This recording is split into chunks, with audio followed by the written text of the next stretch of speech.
اصل علم قرآن کریم ہے، یہ بات یاد رکھیے گا۔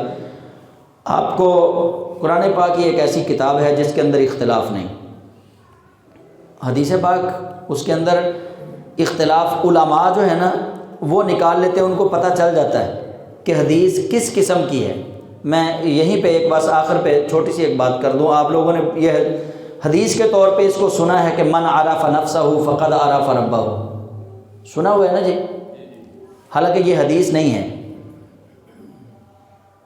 لیکن یہ مشہور ہے، ہر صوفی اس کو پڑھتا ہے، صوفیاء میں یہ پڑھی جاتی ہے۔ یہ بزرگوں کا قول ہے، یہ حدیث نہیں ہے۔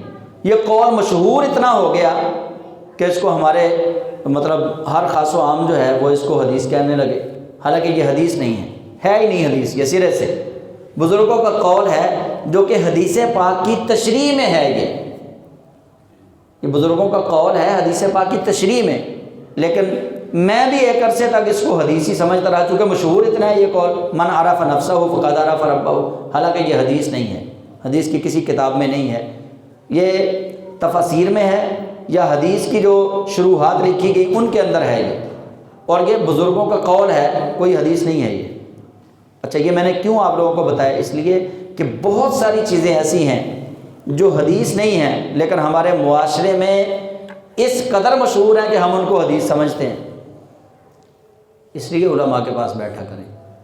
اس لیے میں کہتا ہوں کہ سوشل میڈیا پر سکھایا جانے والا دین کچھ اور طرح کا ہے، جو ریئل میں فزیکلی آپ کسی استاد کے سامنے بیٹھ کے سیکھیں گے وہ دین کسی اور طرح کا ہو۔ مرزا جیلمی چاہتا، اب بات توجہ سے سننی آپ نے، مرزا جیلمی چاہتا تو دیوبندی، اہل حدیث اور بریلوی تینوں کی جو اچھی باتیں تھیں وہ بھی آپ لوگوں کو بتا سکتا تھا، وہ بھی پوری قوم کو بتا سکتا تھا۔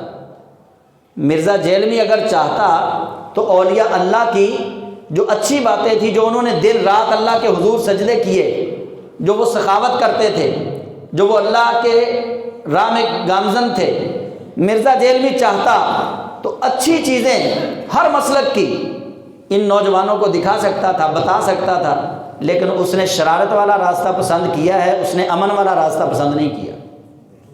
یہ آپ لوگوں کو سمجھ نہیں ہے۔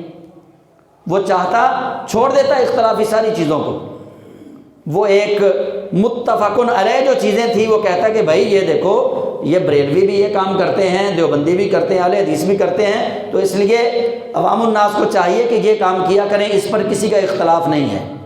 ایسے کاموں پہ وہ امت کو لگا سکتا تھا، لیکن اس نے اتفاق والے کام پہ امت کو لگایا نہیں۔ کیوں؟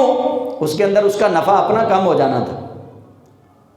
تو اس لیے آپ سمجھنے کی کوشش کریں، اختلافی باتوں کو چھوڑ دیں، امن کی طرف آئیں، جو چیزیں متفقہ طور پہ سب میں موجود ہیں ان کی طرف آئیں، جو چیزیں ہمیں اللہ اور اس کے رسول صلی اللہ علیہ وسلم سے جوڑ کے رکھے ہوئے ہیں ان چیزوں کی طرف آئیں۔